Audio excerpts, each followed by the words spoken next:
This is one of those mics you have to almost gargle with it to think you're being heard. Anyway, so good to see everyone here. I love a meeting where you have to gavel like 3 times to bring everybody to attention. That's absolutely wonderful.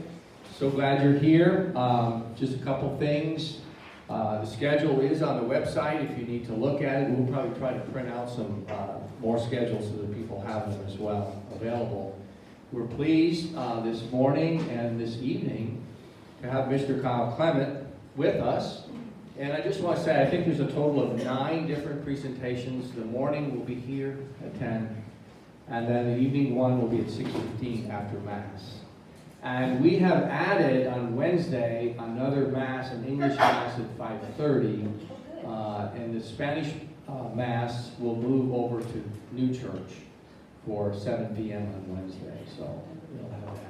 And we'll have, of course, we'll have the normal school Mass at 8:20 as well. But I want to just say a brief introduction of Mr. Clement, and then we'll open in prayer, and I'll ask him to come and share with us.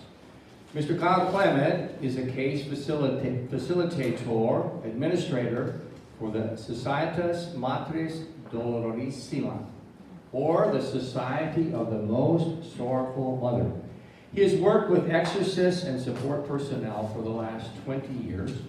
Mr. Clement was on the founding committee that formed the Pope Leo XIII Institute for Training of Exorcists in the United States at the request of the United States Conference of Catholic Bishops. He subsequently taught and formed priests as well as their support teams with the Pope Leo XIII Institute for several years. The Society is an order of semi-contemplative exorcist priests and lay assistants that provide formation and consulting services to cardinals, bishops, exorcists, priests, mental health professionals, and law enforcement agencies in the areas of exorcism and extraordinary diabolical activity. The SMD also provides exorcist formation and training for parish priests, mental health professionals, and deliverance teams, following a medical model known as Liber Christo methodology. And I just want to say I've been able to go to his ranch out in Wyoming for a conference with lay people and priests. It was absolutely wonderful. He has an enormous, I think it's a Kazakhstan breed of a dog named Chime or Kime, I think. And I'm pleased that he didn't devour me. He's a beast. And anyway, he has cattle and sheep and some horses, and he knows how to ride a horse. And he lives in Houston, Texas, outside of Houston, and also Wyoming, picking the best time to live in each place, right? So please welcome Mr. Clement.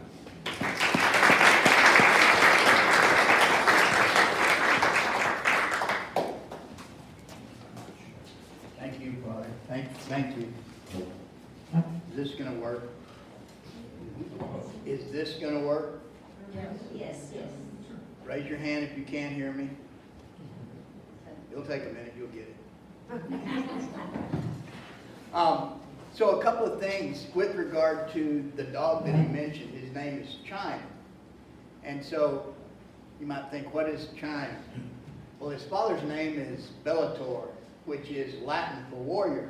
And he's a little Bellator. So a little bell is a chime. So, and he weighs in at about 185 pounds. So he's a big boy.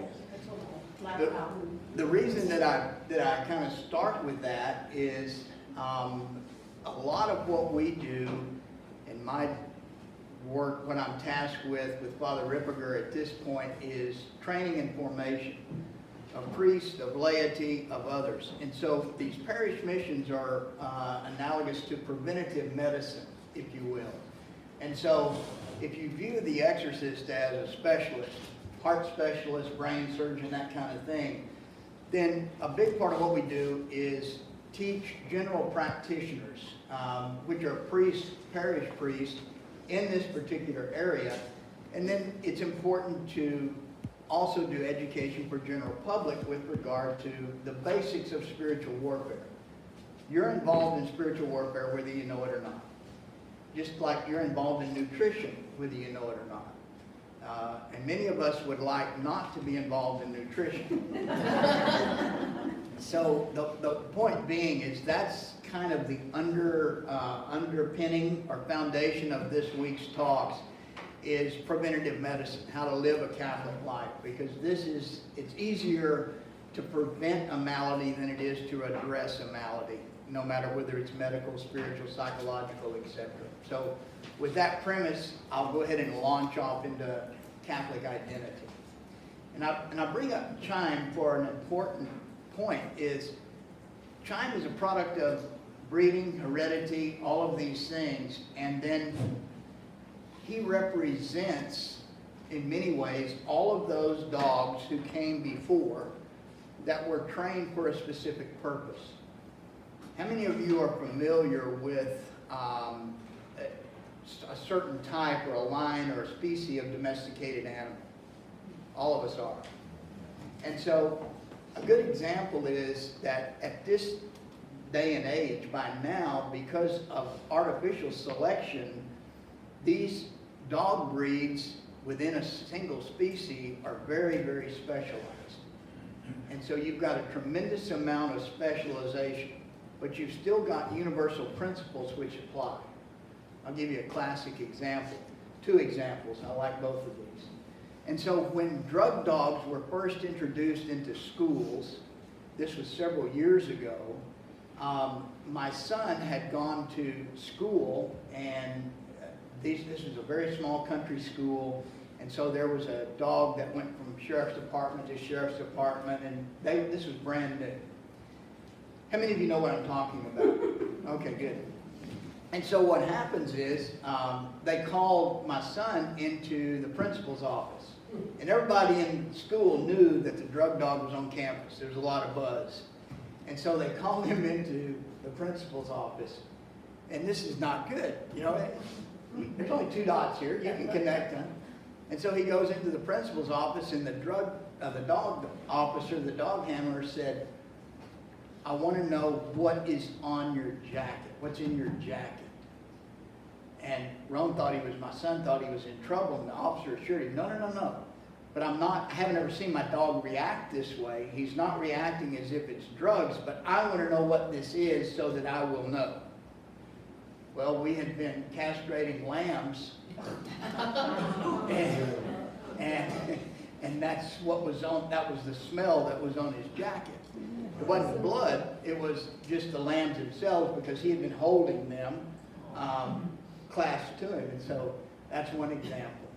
Another example was I was in deep South Texas, and I was transporting 2 roosters in a dog crate.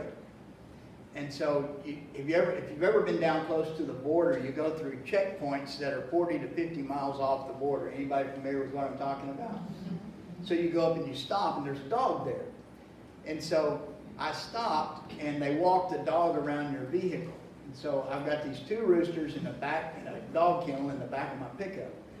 And so this dog, this very stoic dog, they look kind of like their handlers, you know. And so he starts jumping and whining, and he's going nuts. And so the handler looks at me, and I look at him, and he tells me to pull over. And again, he says, that's not what he does when he sniffs something. I want to know what you got. I said, I got chickens. And he laughed. He goes, a dog's a dog. It doesn't matter. So a human is a human. All of us are going to be tempted. The idea that we're beyond being tempted is non sequitur. We are going to be tempted. The question is, how do you respond? And so a classic example of this, as we're talking about identity, is oftentimes we want to change our circumstances. We don't want to change our responses. And so if you begin to change your circumstances, if you run from adversity, you're not ever going to get away from it. This is just a simple principle. It's part of us. And I'm not telling you to look for confrontation. That's not what I'm saying. But what I'm saying is, what you have to be able to realize is that part of our Catholic identity is to bear witness to Christ when all the world denies him. And that's a key point to our identity. hardwired into Chime is that if he perceives a threat, he will immediately go and place himself between the sheep and the threat. And there are various breeds of guardian dogs. He is a Kangal Ocharka cross, which we wanted to bring these different attributes. And so, for instance, the straight Kangal dog, if he perceives a threat, he will go and pursue the threat. And he leaves his sheep behind. So you see the problem there. The straight Ocharka will not leave the compound. He will not leave his sheep. And so what we wanted was a perimeter dog, a dog that would go out a ways but not be able to get drawn out beyond. Does that make sense? Mm-hmm. So from a masculine standpoint, and I'm going to talk a lot about the masculine role and the feminine role. And that's going to be hard to hear on our modern ear, and I want some feedback on what you're hearing and how you're hearing it. So give me at least 2 talks before you say, forget that guy.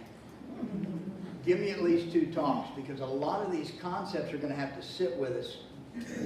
Modernly and secularly, we've been pulled out of right relationship, right identity, and right roles. And that's where safety is. Back to our nutrition model. When's the last time we ate solely based on nutritive value? It's probably been a long time.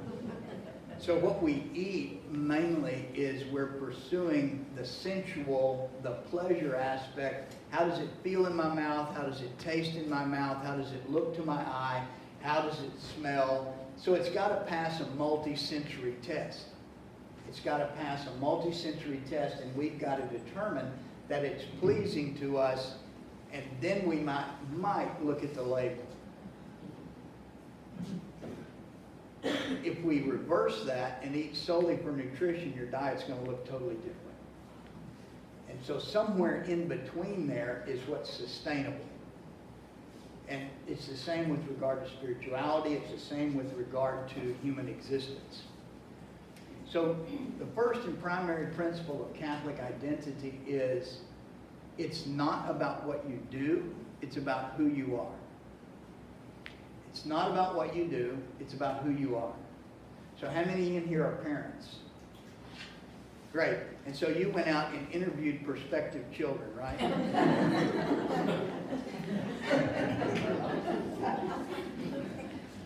No. You take what God sends you.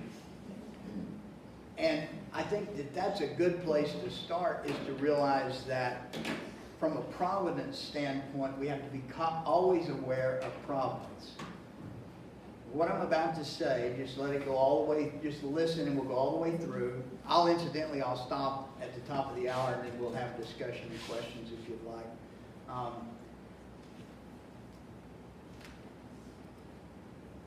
God chooses the specifics of our identity.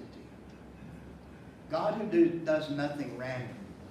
God the Creator, God the Father, who does nothing random, who set the stars in the sky, all the elements of creation, the author of creation, does nothing randomly. And so he chose the specifics of your identity. What are the specifics? Gender, ethnicity, culture, time in history, even down to the point that he sent you specifically, your soul specifically, to the conception that you find yourself a product of. You ever heard it or thought of it that way before? The demon is really quick to try to work at the basis of this identity. How many of you have ever heard you were born into the wrong family, wrong time in history, wrong ethnicity? You don't mind dying for people, just not these people. So this is the basis of identity. So if God sends us in such a way, he sends every soul the same way he sent his son in the fullness of time to be born of a woman so that all might have life through him. Each and every one of us are sent in a way to be a Christ to our family, to our community, to our nation. In the economy of salvation, each of us has purpose. That is a key point to identity, is to understanding that God sent you for a reason. So you can expand off of some of those themes, and you can see where the demon attacks and how he starts to pull you out of identity. And in the same way that we didn't interview our children, they didn't interview us. But a key point and another place where identity gets moved out is the demon wants you to doubt your obligations and your roles as parents and as husband and wife based upon your sin. You are disqualified by your sin from parenting or from being a good husband or a good wife. How many have heard that lie? Everybody in here. So one of the symptoms of having heard that lie is arm paralysis. You won't raise your hand. So. Second is denial. So the point being, these are some universal concepts, and the demon is also telling you you're the only one who feels this way. Everyone else is quite adequate, you're not.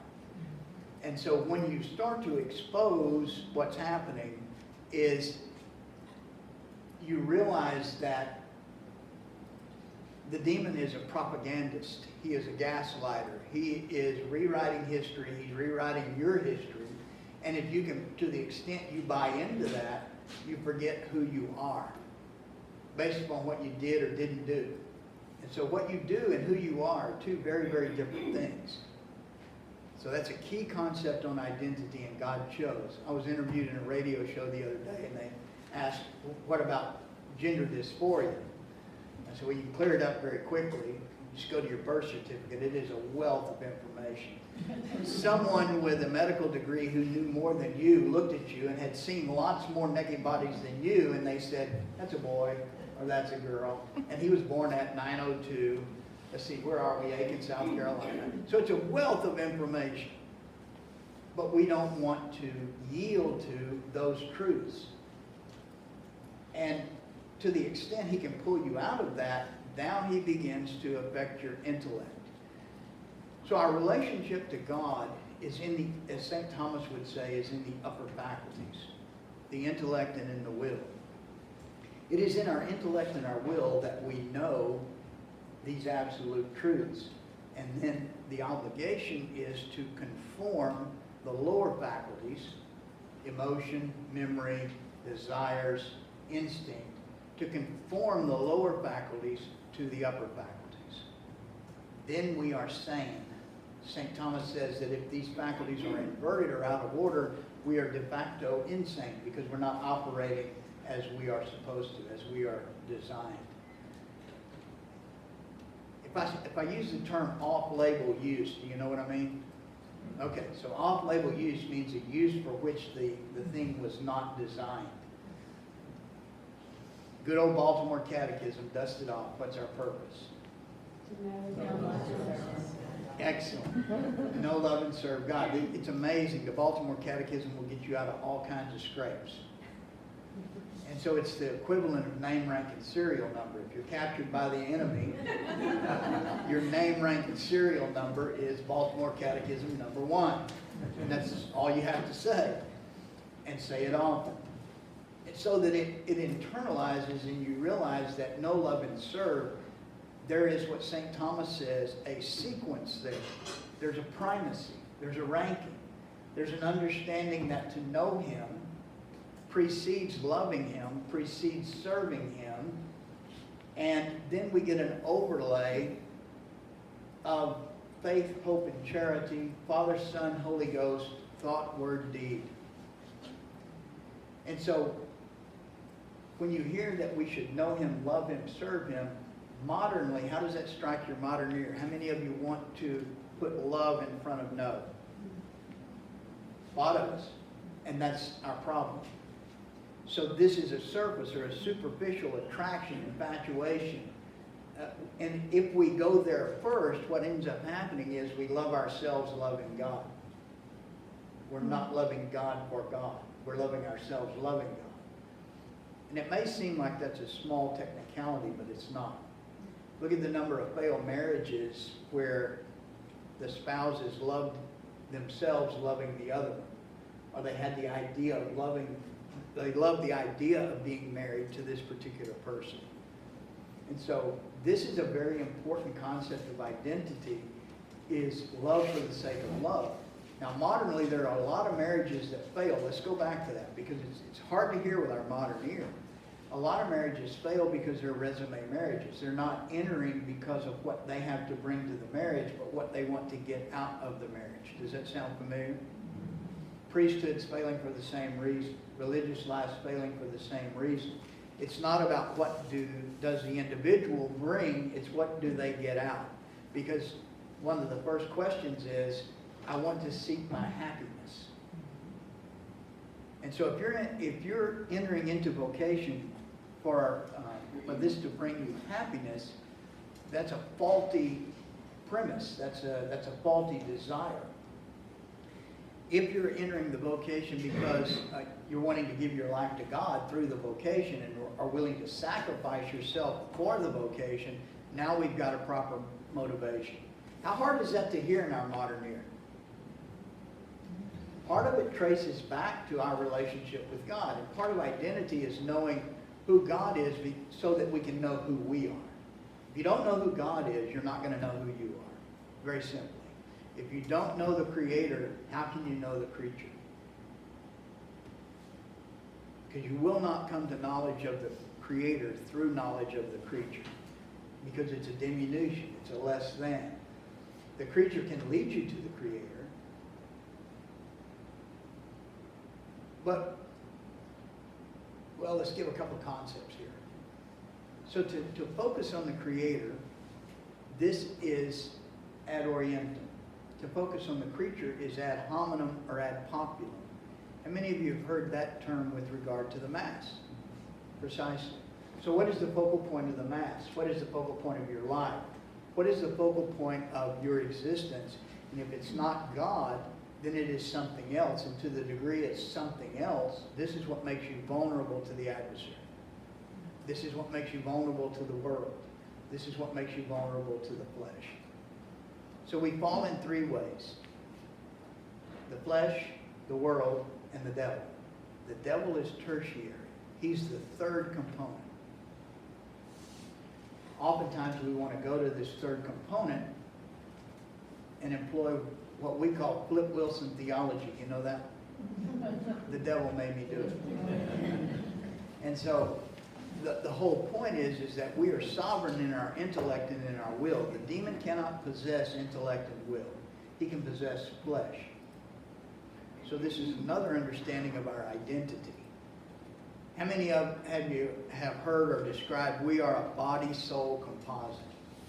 It's a pretty normal term. It's backwards. St. Thomas says, and the other fathers say, we are a soul-body composite. Because in a sense of ranking, which has the primacy, the soul or the body? The soul. Why does it have the ranking and the primacy? It came first. And so this understanding of order, of coming first, is going to help us. This is our Baltimore Catechism, how we relate to ranking to what comes first, Father, Son, Holy Ghost. There's a reason there. Now, don't let our modern mind or ear hear that God the Father is greater than Christ the Son. That's not what I'm saying. There is a sequence. No more than the Son is greater than the Father. In humanity, there's a sequence. The Son will never be the Father. The Father will never be the Son in biological families because there's a sequence. You see what I mean? And so when you understand that, it helps you to order your thoughts. For instance, how many are fathers and mothers? What were you first? Husbands or wives? And so that has to be a primary orientation, is an understanding that I was first this. And so the spousal commitment supersedes the parent commitment or obligation. And you must always go back to that because that's going to be the basis of the vocation. So I'll put Father on the spot. Father, you are, when someone is a priest and they matriculate through perfection, there's a priest, there's a bishop, and then he may be elevated to a governance of a cardinal.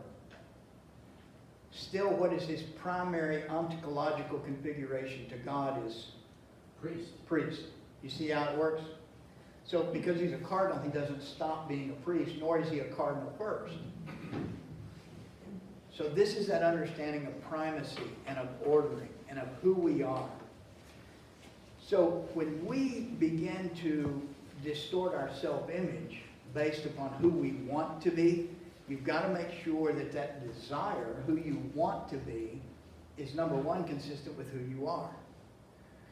St. Thomas says we have power beyond or we have desire beyond our power. This is why we have to conform desire to power. I may want to fly. I can't. And so if I don't conform my desire to my capability or who I am, the specifics of my creation, then and my vocation, if I don't conform that, then what's happens is disillusion. I become fractured and I become absent from my vocation. Does that make sense?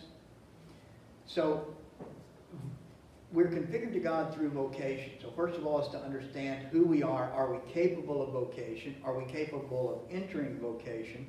And the reason I'm focusing on vocation is we've lost the understanding of sacrificial theology. When's the last time you heard sacrificial theology? So that's another word that's hard for us to hear modernly is sacrifice. Because in sacrifice, we hear with the ear of Cain, not with the ear of Abel. And so anytime you hear the word sacrifice, ask yourself, am I hearing with the ear of Cain or with the ear of Abel? Now what's the difference? Cain makes sacrifice out of fear and obligation. Abel makes sacrifice out of love and obligation. Both of them have the obligation. What's the difference? Fear and love. So as you let that sink in, you see that the world wants you to operate out of fear, of anxiety, of urgency. And that's not of God. Those are not of God, and they're inconsistent with our identity and with our created nature. So you look at your relationship to God the Father, God the Creator, because He's the one who authored your identity. Here's another element to look at with regard to knowing Creator. How many of you have heard, and we continue to hear modernly, God wants? God wants you to be happy. God's sad when you do these things. How many of us have heard that? All of us. So the anthropomorphic projection upon God, this is a modernist, part of the modernist heresy. What is anthropomorphic projection? The projection onto God of human emotion, human motivation, these things. God has a plan for your life. You never heard that in traditional Catholicism, nor should we hear it now for that matter. How hard is that to hear with our modern ear? Because we want to be special. So if you grew up in a big family, you learned an important concept. You're special, just like everyone else. So God doesn't have a plan. God doesn't want. God wills. The statement God is love is consistent with God wills. Your existence is a physical manifestation of God's will. Let there be. And procreation is an ongoing perpetuation of Deus Vult. God wills. What does He will? He wills creation and the union with it. So it's not that He desires creation and the union with it. He wills it. To the extent that our will is in conformity to His, now you have sacrificial theology, now you have vocation, now you have the path back home. Because we're trying to get to some place we've already been. Heaven's not some new place no one's ever been. That's where your soul started from, on that journey to that creation, to that conception. And now it's to get back. It's to navigate this hoc lacrimatum valley, this valley of tears, this exile, this time away from God. So to navigate back is to conform will. Conformity of will with God's will is one of the key components of active identity. How many of you are familiar with nobility over the age, over the history, and apostles, all kinds of people who were exiled? So if you listen to traditional theology, if you listen to the Salve Regina, if you listen to any of these, Hail Holy Queen, we're living in a form of exile. When's the last time we heard that? This is Egypt for us. You can live here, you can preserve here, you can die here, but ultimately it is a return to the promised land, it is a return to the beatific vision, it is a return to union with God that should be at the heart, at the center of our desires. So anytime you hear about one of the ancients, one of the patriarchs talk about heart with regard to humanity, what he's talking about is the center, the essence of your desire. What is that you desire? And is your life ordered to that desire? So all of us can achieve that union. All of us can achieve that. There's nothing that prevents us from it other than our own will. And that's a key point to understand. God's will is not going to change. God's will is set. It is our will that ebbs and flows in conformity to His will. And when we are separated from God's will, this is when we're vulnerable. How many of you are familiar enough with the Old Testament to remember that even Israel's enemies recognized that when they were in right relationship with God, you couldn't take them, you couldn't conquer them. When they were not in right relationship with God, they were pretty easy pickings. That's us. The Israelites, they were not a warlike people. That's not what they were designed for. They were designed to be God's chosen people, to be God's presence on the earth. But they found themselves constantly in military conflict. We are exactly the same. You find yourself constantly in conflict because your identity is inconsistent with the demon, with the world, with the fallen world. This is why it's so difficult to live, or it is difficult to live in a modern society. We are in a neo-pagan world, and it's difficult, especially as your sensibilities develop and you grow closer to God, and your will's more conformed with God. It's harder and harder to be in and of the world, and rightly so. This is a good thing.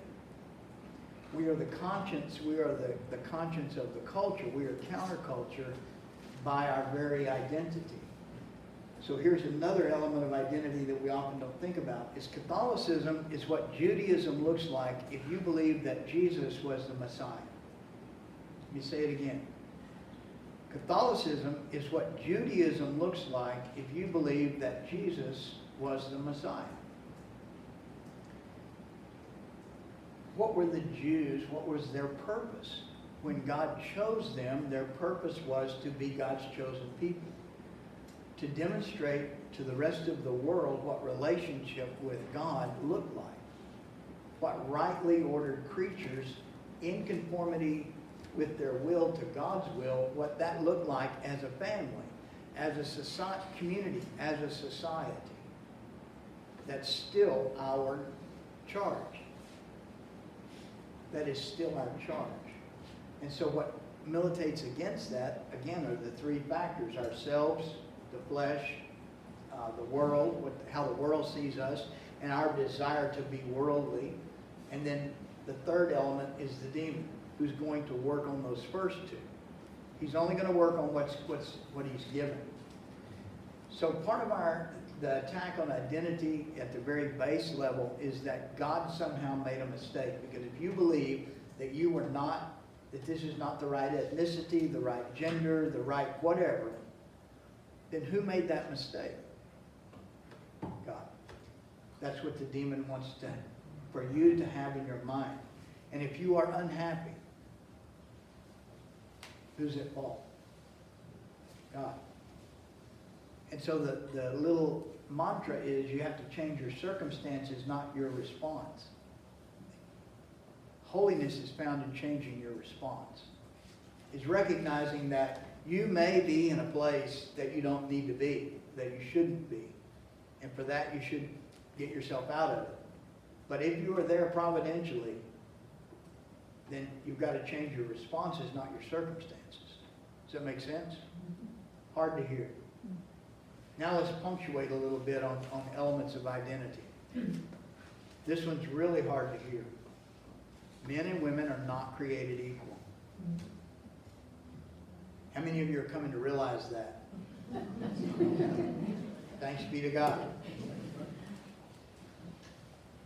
Modernly and secularly, equivocation is used to bring down, not to elevate.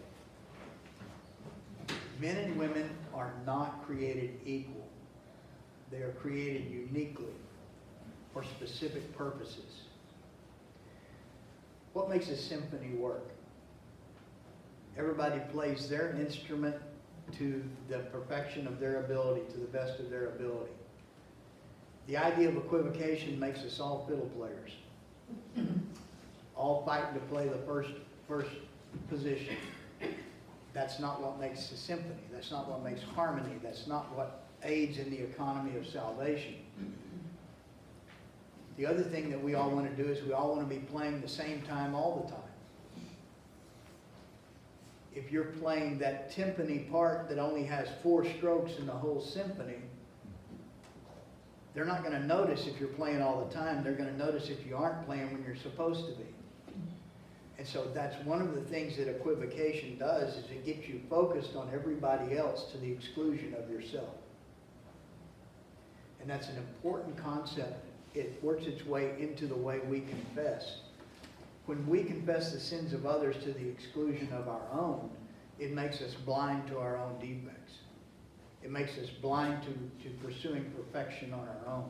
But the demon's going to encourage you, especially if he can get you to confess the sins of others and exclude your own. How many of you find yourself in confession doing that?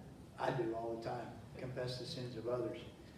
So if you look at confession as a dress rehearsal for particular judgment, it'll help you out.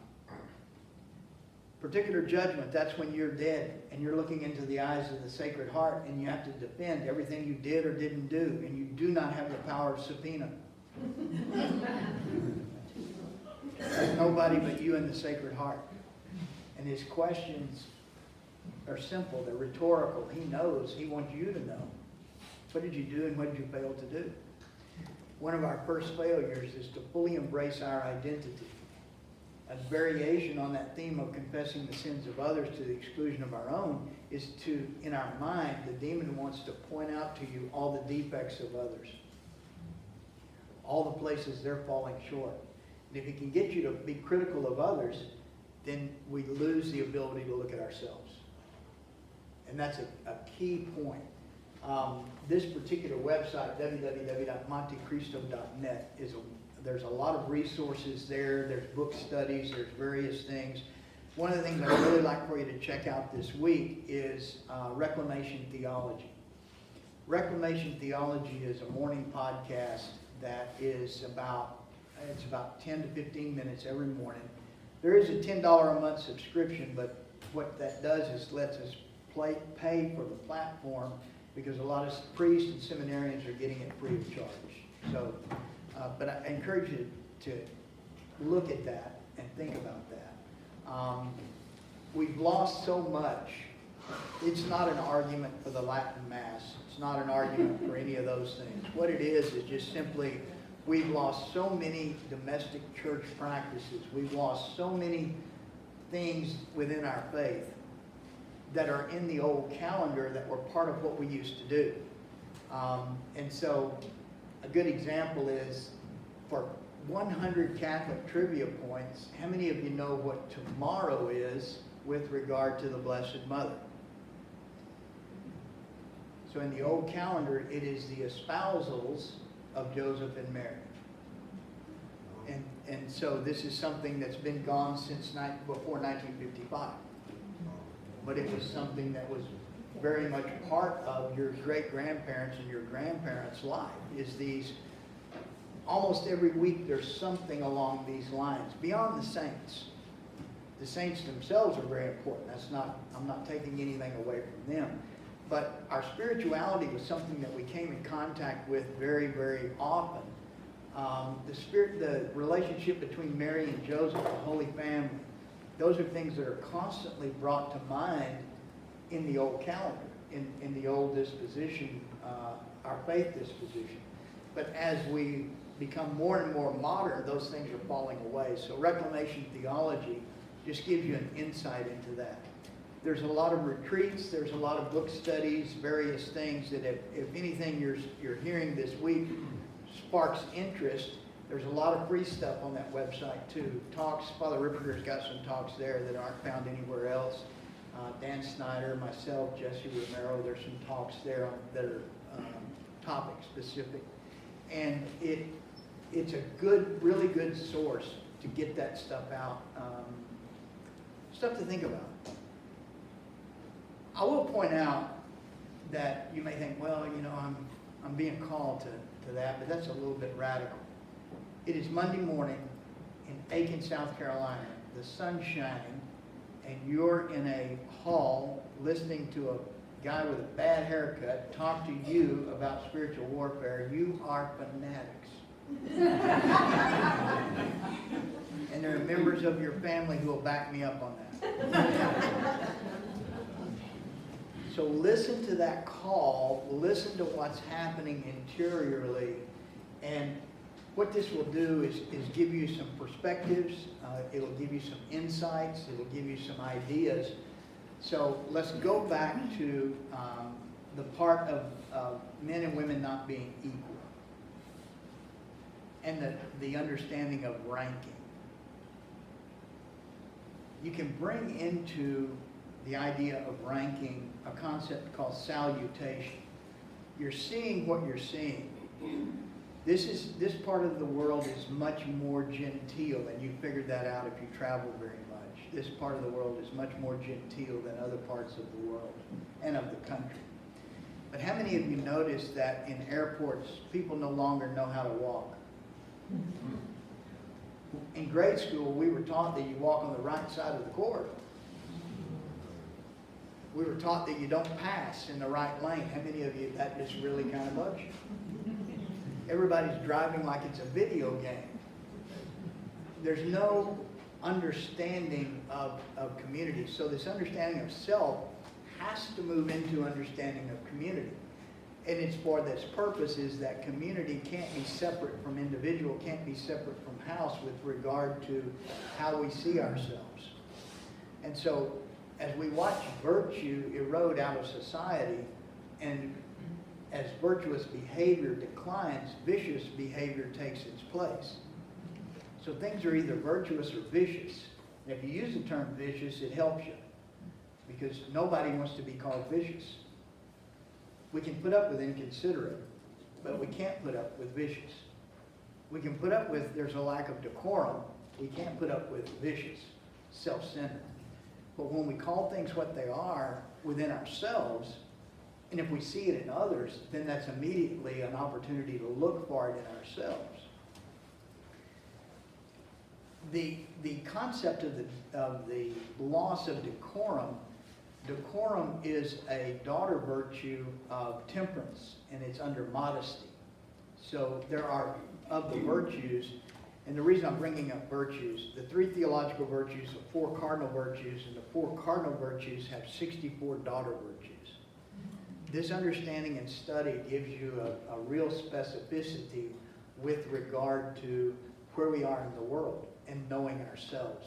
You can find this information on Monte Cristo. This morning's Reclamation Theology, we talk a little bit about art. So the piece of art for this morning was a picture of Sophia with her 3 daughters, Faith, Hope, and Charity. Sophia is a Greek word for wisdom. The beginning of wisdom is fear of the Lord. And it's not servile fear, it's the understanding that He is Almighty. And then this particular icon shows Sophia standing with the cross in her right hand and a scroll in her left hand. So these are indicative of Christ and the law, anytime you see that. So which one is more important? The cross is in her right hand, the scroll is in her left hand. Which one of those is more important? The cross. So there's a ranking, there's a significance. The right hand is the hand of the primacy. Doesn't matter if you're left-handed, just whenever you see someone seated on your right. This understanding of ranking, of salutation, is important. So if you walk into this room, who's the first person in this room? You are bound by obligation of salutation. Who's the first person to greet? Father. Because He has the preeminence. It's not that He is the greatest, it's just that we are to acknowledge Him. In this part of the country, there's still vestiges of this, that you walk into a room, immediately you search for the elder, the patriarch, whose house are you in? And so there is a hierarchy of greeting, and this is one of the reasons why you go through a reception line. Do you guys still do the reception line at weddings and at funerals? You know, that's gone in other parts of the world. But there's an order that people stand in that line. The Supreme Court justices, you can tell exactly who's who on the court by how they're seated. Chief Justice, and to his right is the next senior justice, and then it alternates back and forth.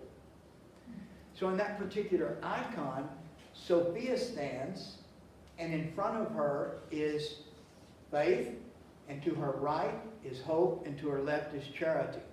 And the little girls are pictured as little girls, daughters, big, smaller, smallest. And it's not because charity is less than faith. It's that faith precedes charity. Faith in God the Father begets hope in Christ the Son and is perpetuated in the charity that is the Holy Spirit. So this understanding of ranking is so very, very important to our identity. Now we choose what St. Thomas would call the accidentals of our identity. So the specifics are gender, ethnicity, time and history, those things that God chose to send your soul. That when He picked those things, it was for a reason. We'll cycle back to that. The accidentals are you going to be married or pursue religious life? What are you going to do with your life? How are you going to conform your life to God or not conform your life to God? So all the accidentals, those are of our choosing. There is much more merit in the specifics than there is in the accidentals. Let me say that again. There's much more merit in the specifics than there are in the accidentals, because the specifics are purely providence. The accidentals are partly providence to the extent that our will is conformed to God. And that brings up a concept that we've got to understand with regard to the value of suffering. Self-inflicted suffering has no merit. It's a hard concept to pick up.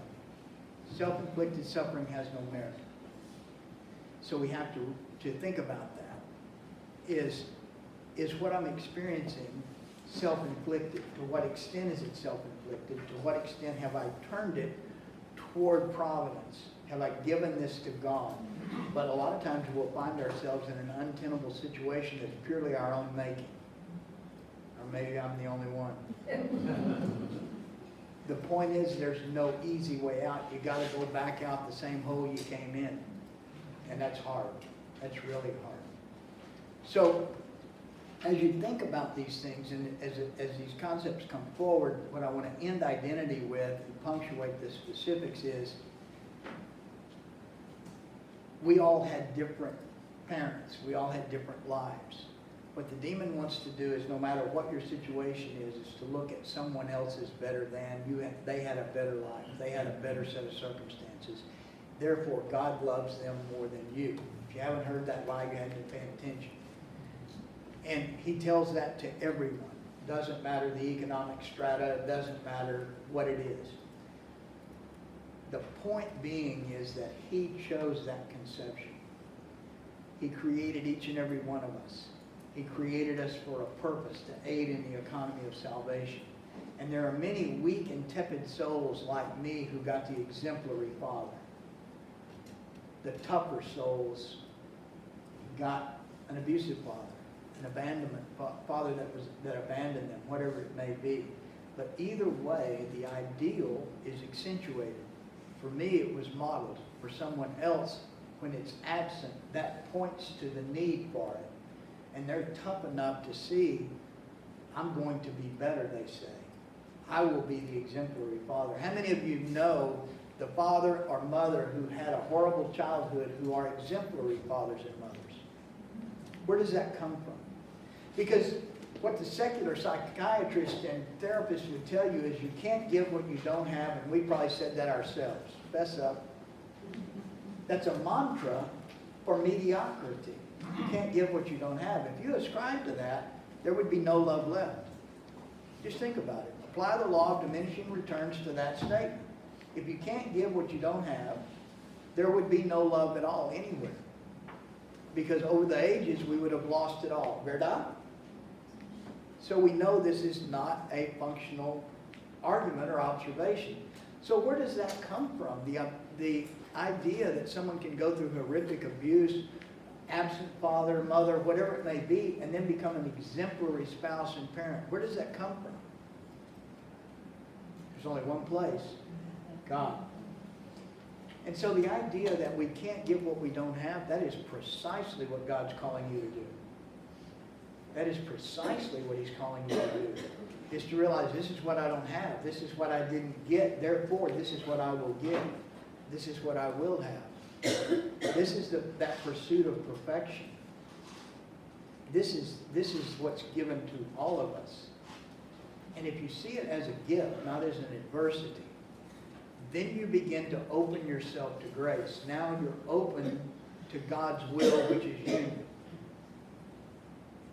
Don't be so quick to change your circumstances, but be very quick to change your responses. How am I closed off to grace in this moment?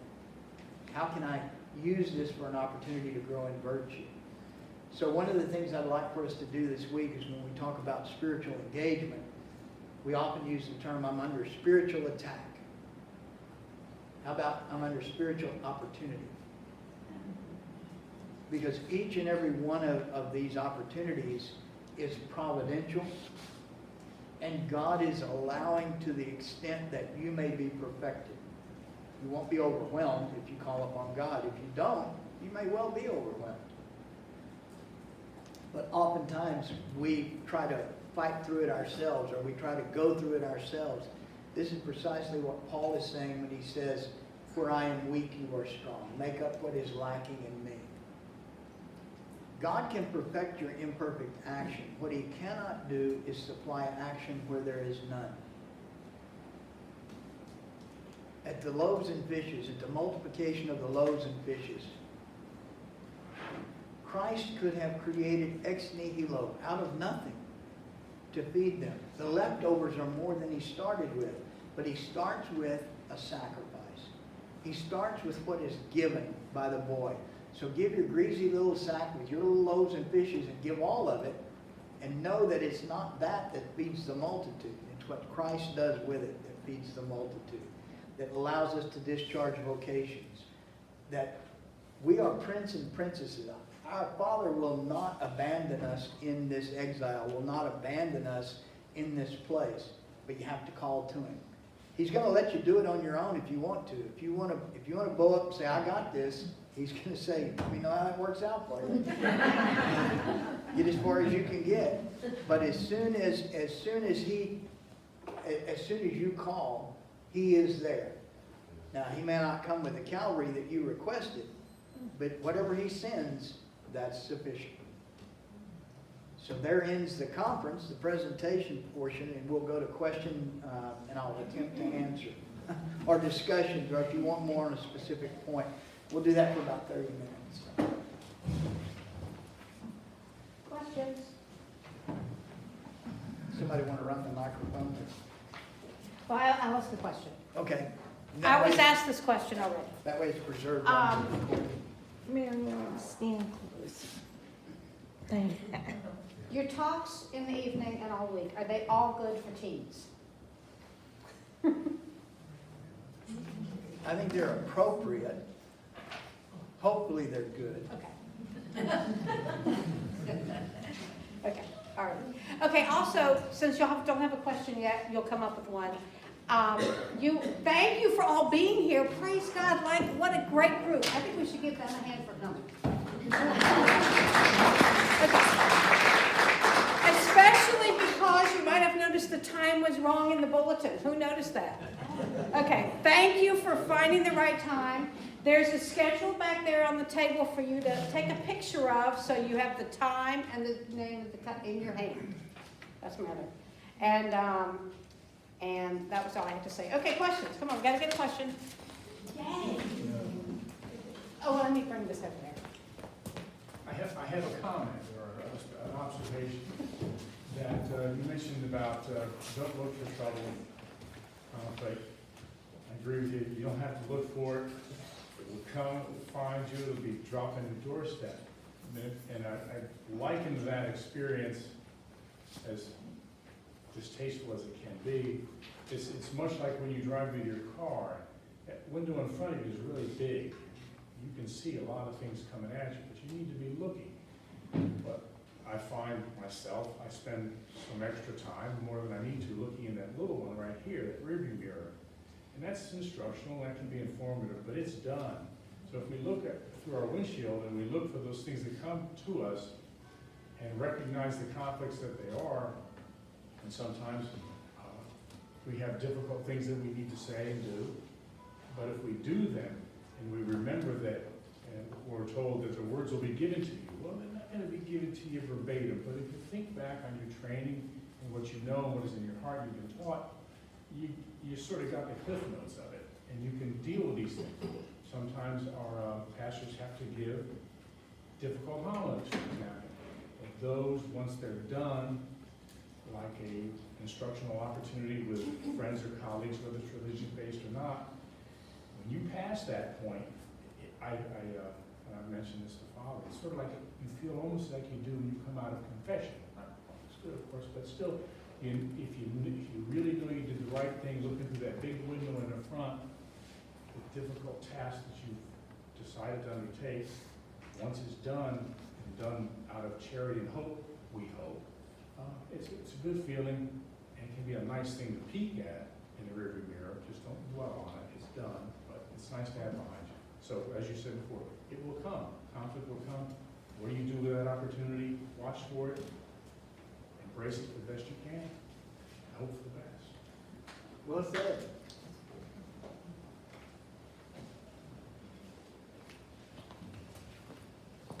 Okay, this. Could you expound on what you said about loving ourselves and thinking we're loving God? Yes, Yeah, I've read about this, but I'd just like to hear more what you... I'm actually expert in it, so I can tell you from experience. You go through the accumulation phase, and then you go through the divestiture phase. And so if you use purgative way, illuminative way, unitive way, is that familiar to everyone, those three stages in spiritual life? And so let's go back to the accumulation phase. So we as Catholics, as religious people, we go through these phases. And so the accumulation phase is part of conversion. It is a desire for the accumulation of the physical accoutrement requisite with our religion. What does that mean? At some point, you're going to become Autumn's favorite, best customer. You get volume discounts. You're buying everything they got. And then the weight of this becomes to a point where you start to diminish. And so you realize that less is more. Then you're moving over into a true love. It's the same with courtship or anything else. You realize that at some point just spending time together is the most valuable communication that there is. You don't have to have the prayer book, you don't have to have the sacramental, you don't have to have all of the physical accoutrement to draw closer into relationship. And so as your spiritual life increases, the incidentals decrease. And so love becomes more pure, it becomes truer as your will becomes more conformed with God's will. And it's not to say that loving ourselves, loving God is not a good point, but it's a means to an end. We need to pass through that. A good example of that is scrupulosity. In scrupulosity, the person's not focused on what God thinks of them, they're focused on what they think of them. It's actually a form of pride. And so once you see that, the virtue that's missing in that progression is true humility. Humility is a middle ground. If the virtue is humility, there are two equal and opposite, or not equal, but there are two opposite errors. So if humility is the virtue, what's the two vices? Pride or arrogance. That one's easy to see. Now what's the other one? Self-deprecation. Self-condemnation. Do you see it? And so this, of all of the virtues, there will be two opposing vices. One will more closely resemble the virtue. So of arrogance and self-deprecation, which one more closely resembles the virtue? Self-deprecation. Self-deprecation or false humility. Does that make sense? So what happens is when the soul is in spiritual play, if you will, if they're subject to spiritual undulation, what you're getting is you're getting this movement. It's a pendulum movement. You go from arrogance to self-deprecation. You're swinging through true humility twice, but oftentimes the acceleration is so much that you can't recognize it. So if you're following a pendulum, at which point is it moving the fastest? Right there. Does that make sense? So if you see it like that, it helps. And so a good example of true humility is going to have elements of both of these, but they're rightly ordered. Classic example is the Blessed Mother. She makes two statements in the Magnificat that illustrate this point. Lowly handmaid, all generations will call me blessed. If that comes out of the mouth of anybody else, see what I mean? But humility is what you're trying to find. When you say loving yourself, loving God, if you ever find yourself doing anything for the eyes of another, anything that you wouldn't do at home, anything that you wouldn't do in the private of your own room with no one else watching, if you find yourself in any point affecting a posture, a prayer, a statement, then you're loving yourself, loving God. You're not loving God. That's the indicator. So you want to make sure that mass attendance, all these things, is not a form of performance art. That sounds pretty harsh, but all of us are, because of our fallen human nature, we're very concerned about what other people think of us and not concerned enough about God's image. Each man has person has three images. Their image of themselves, the image that their spouse or superior has of them, and the image God has of them. And if you can reconcile those three images, that's sainthood.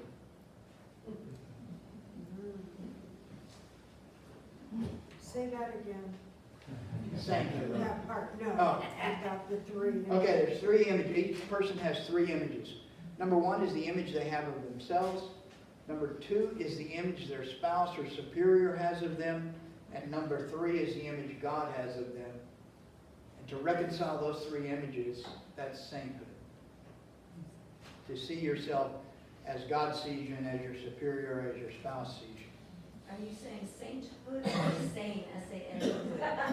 S-A-I-N-T. Thank you.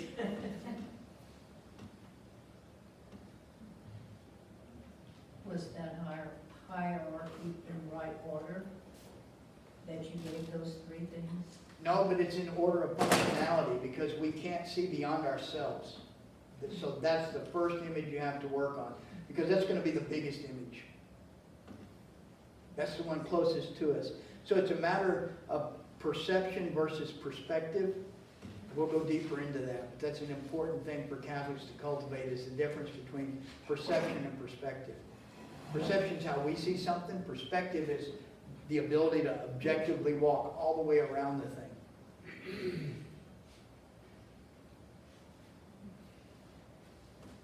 I've understood two concepts that you did. First one, that man and woman are not supposed to be equal because we're supposed to be together through the guidance of what we understand and what we receive from God. And when we understand that, then the man is supposed to support the woman through the understanding what we receive when we ask God to help us. The other thing was that we're all a puzzle, piece of a puzzle. We all have different abilities, different ways of what things that God's given to us. When we work together, then everything's smooth, everybody's happy. When one of us tries to go by ourselves without asking God to help us, then we throw a wrench into the puzzle and we have to also start again and try to help each other bring us back to where God wants us to be. Good observations. With regard to the equality and right roles, we're going to go deeper into that into the domestic church talk because I think that's tonight, isn't it? Tonight, Yeah. That's a really, really important concept to talk about masculine and feminine roles, roles of siblings, spouses, etc. Because all of that figures into the domestic church. But we'll go deeper into that this evening. And then the other one with regard to fitness for purpose and how we are made or endowed, that's going to be later on. I think that's tomorrow morning when we talk about emptying our knapsack and tools of the trade, because a lot of us want to wield tools that we're not meant to wield. It's interesting. Have you ever noticed someone who is really, really talented? Obviously, they have a real predilection for perhaps playing a certain instrument. And there are those who embrace that, begin to work on it, and then really take it to perfection. And there are others who, well, I can play the piano, now I want to play the guitar.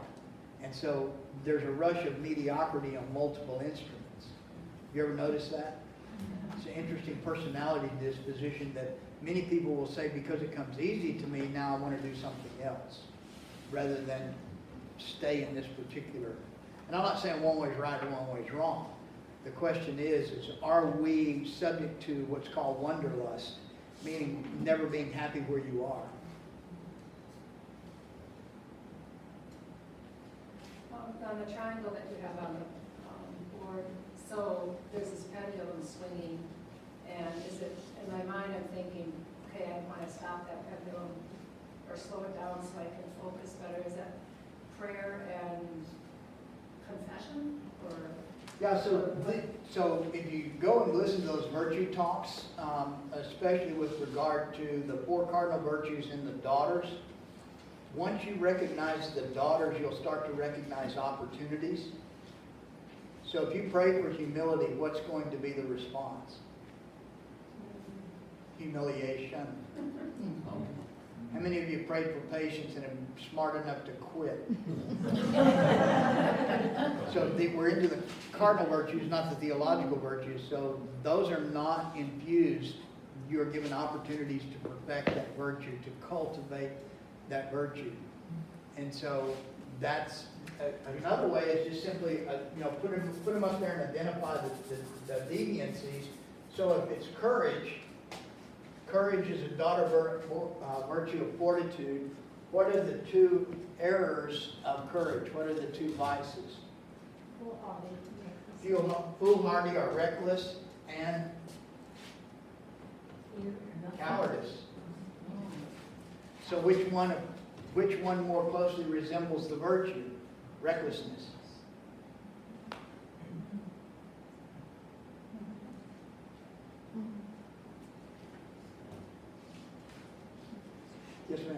you're working on humility, that's a hard one to even know where you are, because if you think that you're getting there, isn't that pride?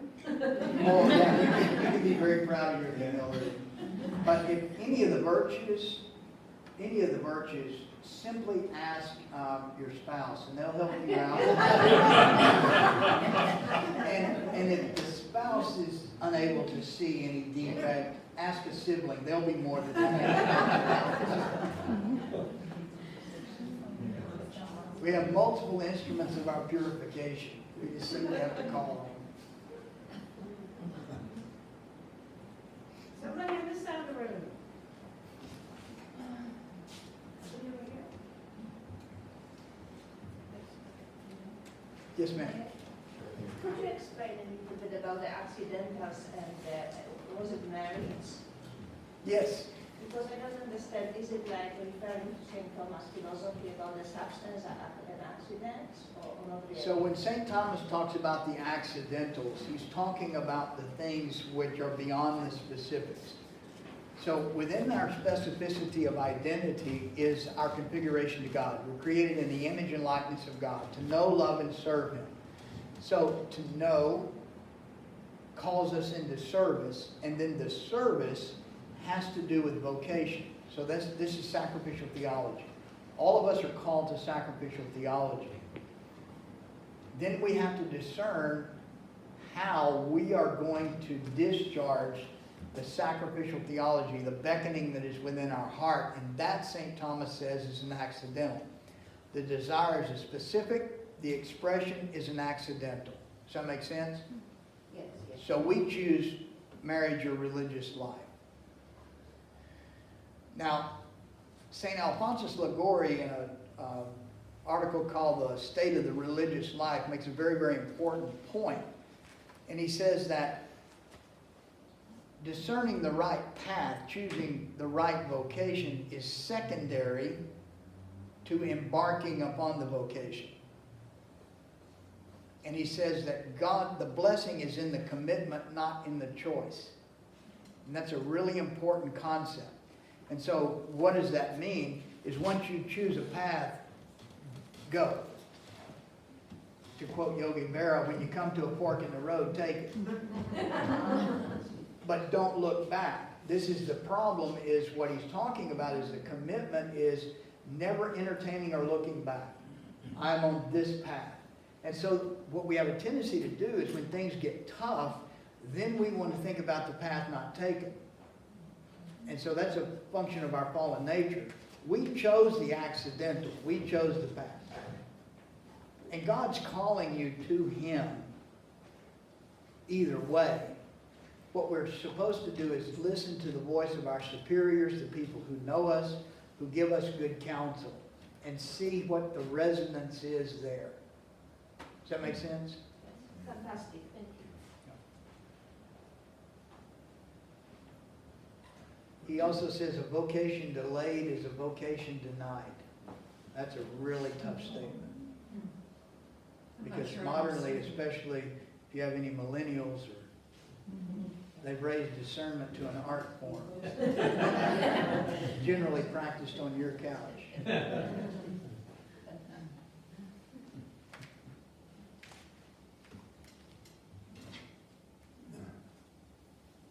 Yes, sir.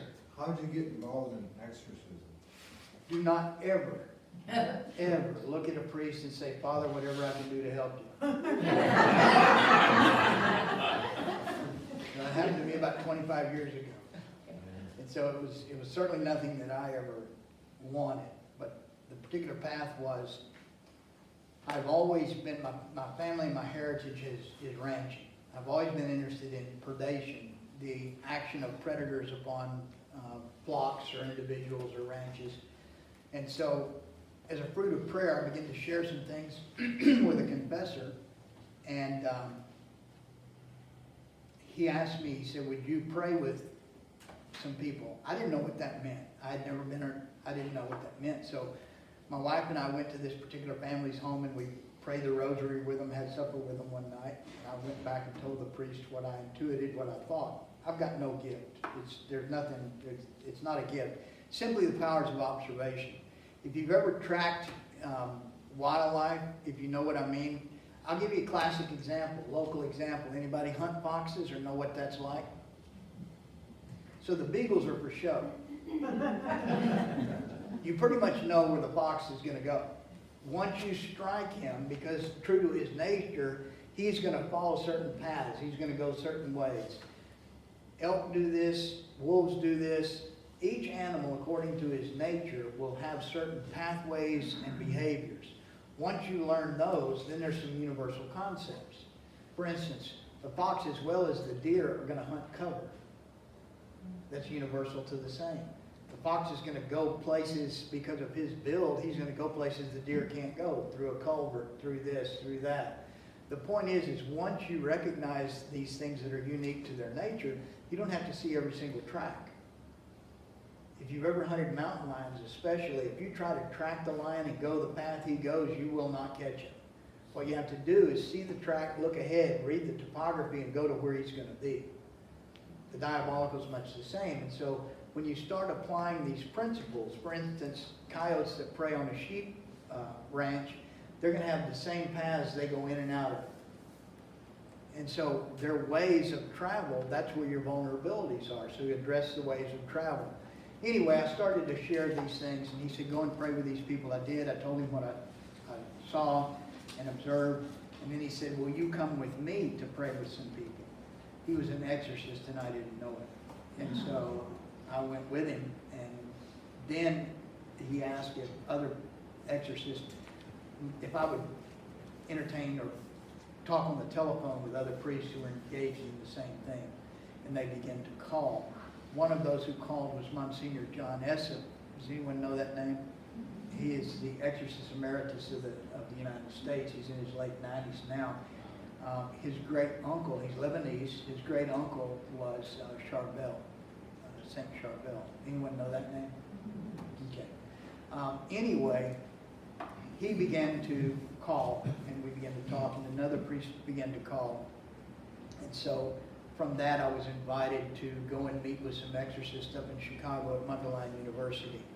And so that's how it started, or how it progressed.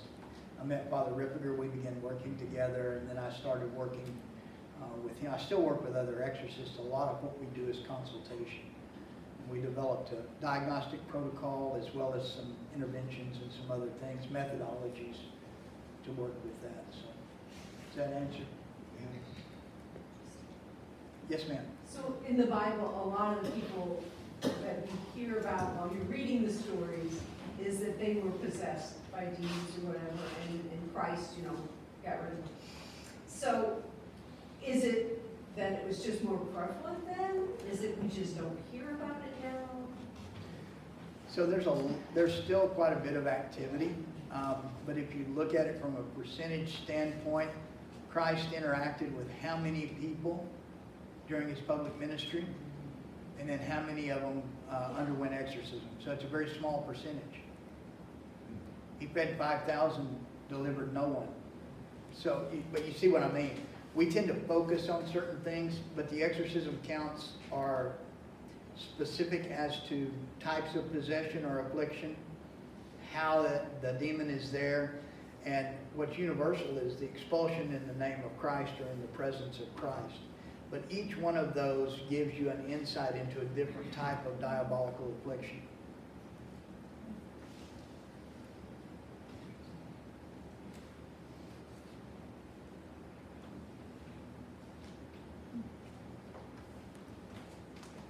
Going once? You reminded me I had a gift for everybody. How could I forget? How are we for time? Good, you got 10 minutes. Okay. And then you had some remarks? I made them. You already made them?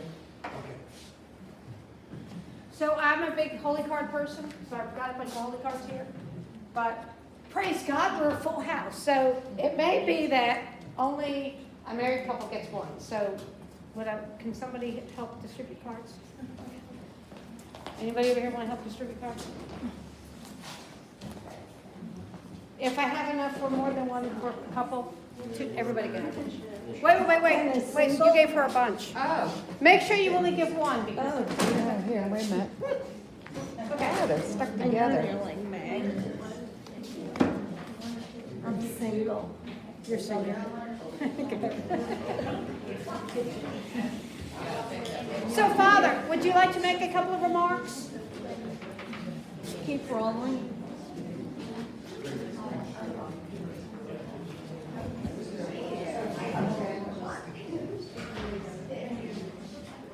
No, I'm not going to add much to what the good Mr. Kyle Clement has said, except I think he's going over some excellent basic things about discipleship. And, you know, we're all called to be disciples. And we're all on a journey. And the beautiful church that we have off this side, right, is called a nave, which is not a term, which is a ship, which a ship has a destination and a port that it's going to. And so all of us are in a life of discipleship, and we're in this ship. We go to this ship hopefully every Sunday and every holy day of obligation, and we go to confession. But the purpose of that ship is to take us back. And so just listen to what Mr. Clement says, what Kyle says, and try to apply them to the unique person that you are, and use the tools of discipleship that you already have. Ask God to bless you and to grow. And yeah, that's what I'll say. And the other thing I'd say is we have more room at the church tonight. So invite a friend. Think of someone, oh, you know, so-and-so should really hear this. And please invite them. Okay? So let's close with prayer. Heavenly Father, thank you for Kyle. We thank you for his blessing upon us tonight, his message. We ask your blessing upon all of us that will hear and understand and embrace your word in our lives. May God bless you in the name of the Father and the Son